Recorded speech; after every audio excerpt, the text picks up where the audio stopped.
Kudungnya beda, betul? Oke, satu kudung berbeda. Dua, pakaiannya. Kemeja, ini namanya apa sih? Bukan, ini namanya baju ya. Baju kan? Kemejanya. Iya, tunik. Nah, kalau yang ini ternyata sama-sama batik, tetapi lain warnanya. Betul? Nah, di bawahnya hitam sama. Sepatunya lain. Halo? Jelas? Nah, jadi membedakan sesuatu itu harus ada unsur pembedanya. Nah, balik lagi seperti tadi. Nah, Bapak Ibu, kira-kira apa yang sedang saya konfigurasikan di depan ini? Udah, saya aja yang jawab. Ini yang sedang saya konfigurasikan di depan ini adalah tugas semua sekolah. Semua sekolah itu punya tugas memenuhi 8 unsur ini. Halo? Nah, sekarang tahu ya. Yang 8 unsur ini dinamakan apa? Standar Nasional Pendidikan. Tahan dulu dong. Nah, inilah Standar Nasional Pendidikan. Ya. Yang di dalamnya ada standar apa? Proses dan lain sebagainya kan? Nah, kalau standar-standarnya itu kan kita udah tahu, tetapi posisinya kita tidak tahu. Betul? Nah, kita perjelas sekarang. Nah, Bapak Ibu, setiap sekolah yang ada di Indonesia itu harus mencapai, harus menghasilkan ini. Harus menghasilkan ini. Ini yang kita namakan apaan? Lulusan. Ini yang kita namakan lulusan. Nah, lulusannya mesti bagaimana? Lulusannya mesti memenuhi standar kompetensi lulusan. Nyambung? Nah, produk ini akan dihasilkan dengan baik ketika jantung sekolahnya hidup atau proses produksinya hidup. Inilah proses produksi sekolah itu. 1, 2, 3. Apa? Iya, betul. Terpenuhinya, coba ulangi lagi. Terpenuhinya standar isi, terpenuhinya standar proses, terpenuhinya standar penilaian. Oke? Nah, ketika ininya baik, maka produksinya baik. Lulusannya akan baik. Siapa yang melaksanakan ini? Guru, hanya guru. Tidak ada orang lain. Makanya gurunya mesti tadi ikhlas, mampu, peduli gitu kan. Nah, ini hanya guru dipimpin oleh kepala sekolah. Halo? Nah, jantung sekolah ini atau proses produksi ini didukung oleh pendukung produksi. 1, 2, 3. Pendidik dan tenaga kependidikan, guru dan tenaga kependidikan. Yang ini sarana prasarana. Yang ini biaya, pembiayaan. Terus satu lagi pengelolaan. Benar, duduk aja, ntar lama. Ini apa tadi? Pengelolaan. Artinya ini mengelola semua yang paham? Oke, itu dulu kita pahami. Ya, nah sekarang kita kan sedang membicarakan kurikulum, betul. Nah, dari 8 standar ini, mana standar yang langsung terkait dengan kurikulum? Standar isi, terus proses, terus penilaian untuk menghasilkan SKL, ya, untuk menghasilkan produk berupa lulusan yang memenuhi standar kompetensi lulusan. Halo? Berarti ketika kita berbicara tentang kurikulum, maka kita membicarakan 4 hal ini. Coba sebut. SKL, isi, proses, penilaian. Ini dibicarakan nggak? Enggak, itu cuma pendukung. Jadi yang dibicarakan SKL, isi, proses, penilaian. Nyambung? Nah, sekarang kita kan akan membedakan 2 kurikulum, yaitu kurikulum apa? 2013 dan kurikulum Merdeka. Nah, satu-satu kita akan sebut. Mudah-mudahan ingat ya. SKL-nya kurikulum merdeka itu SKL-nya kurikulum 2013 itu apa? Artinya lulusannya harus memiliki apa?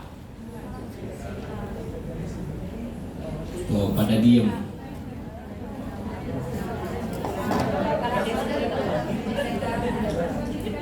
Kita ngomongnya kurikulum 2013.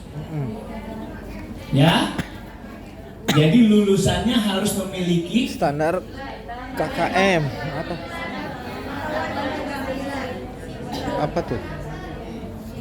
Nggak ada Karakter kurikulum merdeka. Keterampilan, pengetahuan, terus dan sikap, betul. Sikap, pengetahuan, keterampilan. Tapi di dalam SKL ngomongnya nggak begitu. Yang disebutkan itu KI 1. Apaan? Sikap spiritual. Betul kan? KI 1. Terus KI 2 yaitu apa? KI 2 apa? Sikap sosial. Betul? 3 pengetahuan. 4 atau yang disingkat KI 1, KI 2, KI 3, KI. Coba ulang lagi.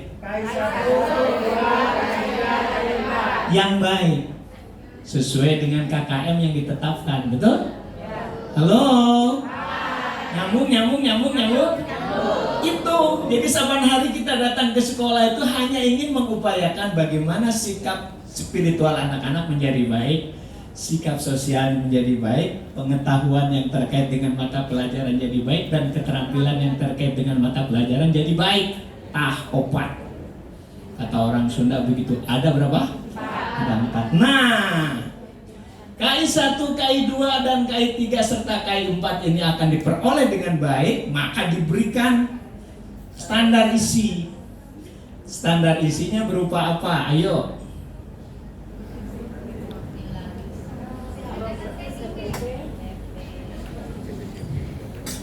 Pada diem lagi kan? Dah saya aja biar nyesel. Apa? Berupa KD, betul nggak? KD teh naon? KD itu apaan sih? Kompetensi dasar untuk semua mata pelajaran yang kemudian dirancang menjadi sebuah apa? Bukan.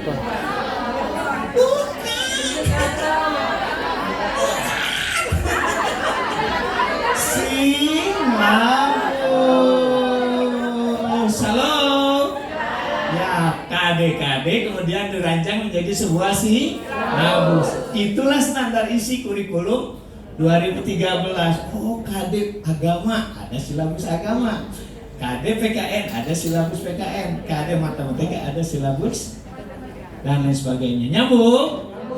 Nah, ini harus dipahami oleh guru dengan sebaik-baiknya. Nah, setelah dipahami dengan baik, mesti kudu diajarkan. Nah, diajarkannya sesuai dengan standar proses. Nah, di standar proses sekurang-kurangnya ada 2. Ada berapa? Ada 2. Yang pertama, perencanaan. Yang kedua, pelaksanaan. Betul nggak? Nah, perencanaannya berupa RPP. Nah, gitu dong dijawab. Keren. Perencanaannya namanya RPP.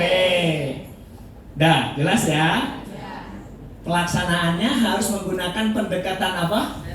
Saintifik. Tepuk tangan. Oh, seneng banget saya dijawab. Keren banget. Di dalamnya ada berapa M? 5M. Pertama, mengamati, menanya,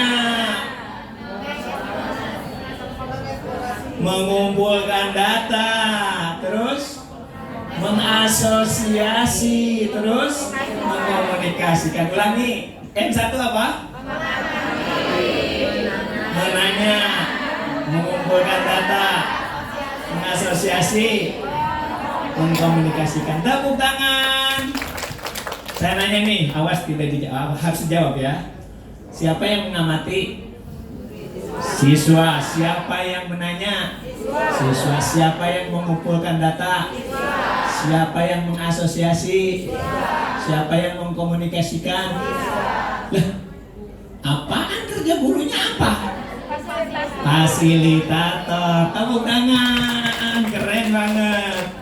Jadi sejak kurikulum 2013 pembelajaran berpusat pada siapa? Siswa. Hebat apa hebat? Hebat. Kurikulum 2013 juga. Tuh ya.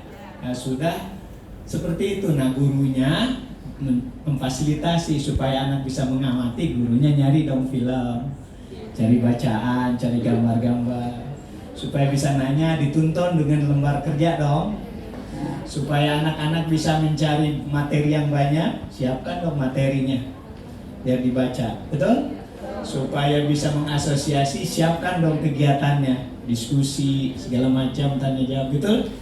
Supaya anak-anak bisa mengkomunikasikan, siapkan dong waktunya untuk mempresentasikan.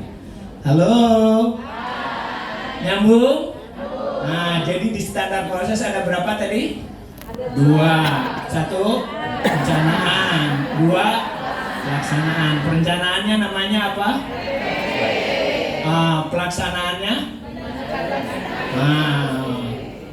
Menggunakan pendekatan saintifik. Paham? Good. Nah, setelah proses pembelajaran dilakukan, mesti kudu dinilai. Nah, menilainya sesuai dengan standar penilaian. Halo? Ada berapa penilaiannya? 3. Pertama, sikap pengetahuan. Ya, sikapnya dibagi 2. Sikap spiritual dan sosial. Jadi 4 unsur. Sikap spiritual, sikap sosial, pengetahuan, dan keterampilan. Pelaksanaannya ada ulangan harian, ada ulangan tengah semester, ada ulangan akhir semester. Betul apa betul? Coba diulangi pelaksanaannya. Ulangan harian, 2, dan akhir semester. Tepuk tangan. Halo. Udah selesai ini kurikulum 2013 itu ceritanya cuma segitu. Nah, sekarang kita akan bicara tentang kurikulum Merdeka. Nah, kalau saya bicara ini jangan ada yang tipis. Jangan ada yang keluar, ya. Sebab ini intinya kita. Kalau ditanya harus tahu. Siap? Oke, kita mulai ya. Tepuk tangan dulu dong. Siap ya?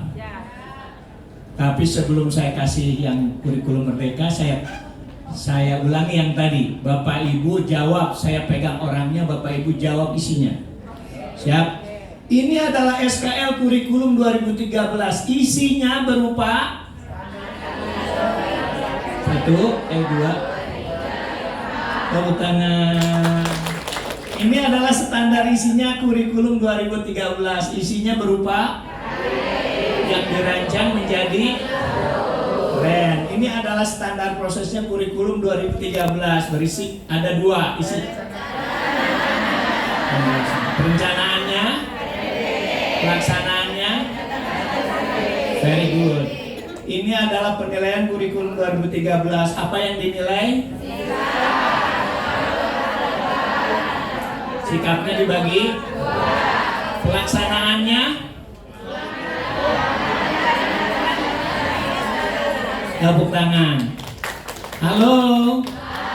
Saya barusan melakukan apa? Assessment. Assessment apa namanya? Formatif. Assessment apa? Formatif. Tadi di awal saya melakukan apa? Assessment apa? Assessment awal atau diagnostik. Tapi yang barusan assessment apaan? Formative assessment yang dilakukan sepanjang proses pembelajaran. Tujuannya untuk memastikan agar peserta menguasai. Kalau belum menguasai, diperbaiki. Do you understand that? Yes. Thank you. Siap? Sekarang kita akan bicara kurikulum Merdeka. Sip. Kita bermula dari SKM. Saya aja yang ngomong. Saya akan nanya. Siap? Ini adalah SKL-nya Kurikulum Merdeka. Isinya hanya 2. Isinya berapa? 2. Yang pertama, terwujudnya profil pelajar Pancasila. Itu untuk yang pertama. Yang kedua adalah menguatnya literasi dan numerasi. Itu untuk SD, SMP, SMA 2. Tetapi untuk SMK tambahannya 1. Kebekerjaannya mesti keren. Artinya kinerja yang baik. Ada SMK nggak di sini? Nah, jadi 3 SMK tambahannya apa tadi? Nah, kinerja atau kebekerjaan. Halo. Kalau SD sama SMA tadi apa? Terwujudnya profil pelajar Pancasila.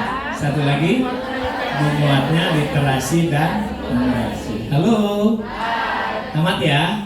Itulah SKL-nya. Jadi SKL-nya Kurikulum Merdeka itu cuma itu.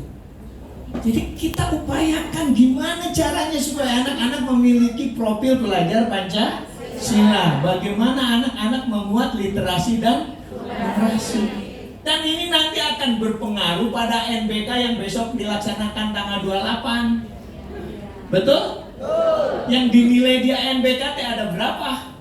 3. Pertama AKM, 2 survei karakter, 3 Surlingjar, survei lingkungan belajar. Nah, yang namanya AKM itu di dalamnya apa, say? Literasi dan numerasi. Kalau yang survei karakter isinya apa? Menanyakan implementasi dari profil pelajar Pancasila. Nggak kemana-mana, soalnya cuma itu. Nah, terakhirnya kan ditambah dengan Surlingjar yang menjawab bukan cuma siswa tetapi guru-guru dan kepala sekolah. Nah, makanya tadi kalau dikatakan hasil pembelajaran harus di atas level yang diharapkan, ukurannya nanti di rapot 2003. Naik apa tidak literasi numerasinya? Naik enggak profil pelajar Pancasilanya atau karakternya? Gitu. Halo. Saya ulang. Jadi SKL-nya ada berapa? 2. Lalu 1 apa?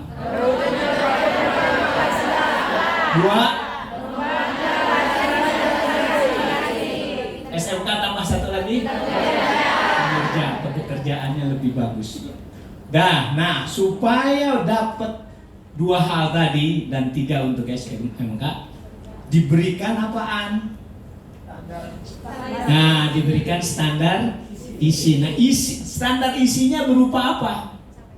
Capaian pembelajaran. Betul, Ustadz Amir. Capaian pembelajaran yang kemudian dirancang menjadi sebuah ATP atau alur tujuan pembelajaran. Jadi alur tujuan pembelajaran itu padanannya dengan kurikulum 2013 apa? Silabus. Padannya CP dengan kurikulum 2013 apa? AD. Ibarat batik ini batik, ini batik. Batiknya kayak gini, batiknya kayak gini. Sama. Halo. Ya, CP kemudian dirancang menjadi sebuah ATP. Nah, pelajari CP, pelajari ATP dengan sebaik-baiknya, diajarkan. Nah, mengajarnya sesuai dengan standar proses. Ada berapa tadi? Ada 2. Perencanaannya namanya apa? Modul aja. Iya, paham? Modul aja. Paham, Pak? Siap, modul aja. Ya, nah, yang keduanya apa? Pelaksanaannya. Nah, betul. Nah, betul sekali. Ya, jadi pelaksanaannya ada 2 lagi. Pertama, pelaksanaan pembelajaran intrakurikuler. Ya, cara belajarnya berdiferensiasi. Tadi di intrakurikuler harus berdiferensiasi. Maksudnya apa sih? Sesuai dengan kebutuhan peserta didik. Nyambung. Nah, yang kedua, pelaksanaan yang kedua adalah kokurikuler. Apa? Kokurikuler. Nah, kokurikulernya mesti apa? Pelaksanaan pembelajarannya berbasis project. Nyambung? Oh, tepuk tangan dulu dong kalau nyambung. Sip. Dah ya? Boleh ulang? Jadi standar prosesnya ada berapa tadi? Dua. Pertama apa? Perencanaan. Berupa apa? Model ajar. Yang kedua, pelaksanaan. Pelaksanaannya ada dua. Satu, dengan pembelajaran berdiferensiasi. Kalau kokurikuler, pembelajaran berbasis project. Tepuk tangan. Oh, jelas. Nah, sekarang sesudah diajari, anak-anak mesti kudu dinilai sesuai dengan standar apa? Penilaian. Nah, standar penilaian di dalam kurikulum Merdeka berubah istilah. Istilahnya jadi assessment. Assessmentnya ada berapa? Ada dua, yaitu pertama formatif dan sumatif. Itu yang ada di permen. Tetapi pelaksanaannya ada berapa? Ada 3, yaitu assessment awal, assessment formatif, dan assessment sumatif. Tepuk tangan. Assessment awal itu assessment yang dilakukan di awal pembelajaran. Kegunaannya adalah untuk memetakan kondisi peserta didik. Seperti halnya saya tadi lakukan. Sebentar, sudah ketahui. Yang kedua, assessment apa? Formatif. Assessment yang dilakukan sepanjang proses pembelajaran. Apa? Untuk memastikan apakah peserta didik menguasai materi atau belum. Nah, makanya di situ terjadi perbaikan-perbaikan, betul? Perbaikan. Belum ngambil nilai, belum di formatif itu. Ya, tetapi perbaikan. Kurang nih. Baru 70% yang bisa. Diulangi lagi. Misalnya gitu. Di remedial lagi. Gitu. Halo? Nah, kalau anak-anak sudah keren, lakukanlah assessment sumatif. Nah, assessment sumatif itu adalah assessment yang dilakukan di akhir paket pembelajaran. Itu satu. Akhir paket pembelajaran itu adalah di akhir modul. Ya, di akhir apa? Modul. Modulnya ada 4, berarti berapa kali sumatif? 4 kali. Ada 6 kali. Gitu. Udah. Nah, satu lagi, sumatif akhir periode. Sumatif apa? Akhir periode dilaksanakan di akhir semester. Jadi sumatif ada 2, sumatif harian atau saya kalau di dalam panduan sebutnya sumatif akhir paket pembelajaran, dan satu lagi akhir periode. Oke, jadi assessmentnya ada berapa? Ada 2. Pelaksanaannya ada berapa? Ada 3, yaitu apa? Assessment awal, assessment formatif, dan assessment sumatif.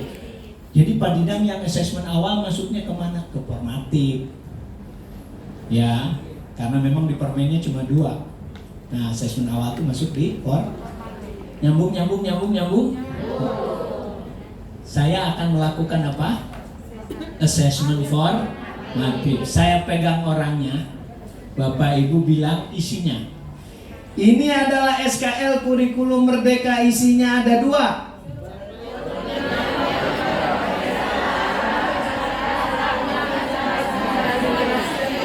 SMK tambahannya. Good. Ini adalah standar isinya Kurikulum Merdeka, isinya berupa dirancang menjadi AT. Good. Ini adalah standar prosesnya Kurikulum Merdeka, di dalamnya ada 2. Pertama, perencanaannya namanya, pelaksanaan namanya, ada intrakurikuler, ada kurikuler project. Good. Ini adalah assessment standar penilaian di kurikulum Merdeka. Ada berapa assessment? Ada 2. Pelaksanaannya ada berapa? Yaitu assessment apa? Thank you, keren. Tepuk tangan. Ini kan udah disuruh ke depan, masa yang ada toel-toel. Nah, ini gurunya. Pendidiknya mesti 3 aja. Pertama, ikhlas, proaktif, peduli. Coba ulangi lagi. Ikhlas maksudnya apa? Ngajarnya penuh keikhlasan dari hati. Proaktif, kalau nggak tahu nanya, undang saya. Terus satu lagi, peduli. Jadi kalau ada anak yang kurang, jangan bego banget sih. Jangan gitu. Jadi ini kenapa ya? Nah gitu. Itu namanya peduli. Halo, ini apa? Sarana prasarana. Lengkapi, pelihara. Oke. Lengkapi dan pelihara. Yang ini apa? Pembiayaan. Tambahin, mumpung ada kepala dinas nih. Tambahin. Yang ini pengelolaan. Lakukan dengan teliti. Gitu kan? Jangan sampai ada anak tidak masuk dapodik, jangan salah SPJ dan sebagainya. Jelas ya? Tepuk tangan Bapak Ibu. Ngomong-ngomong dari foto belum nih saya? Foto tuh saya. Kan kameranya udah di situ. Ayo berdiri. Udah di sini ya.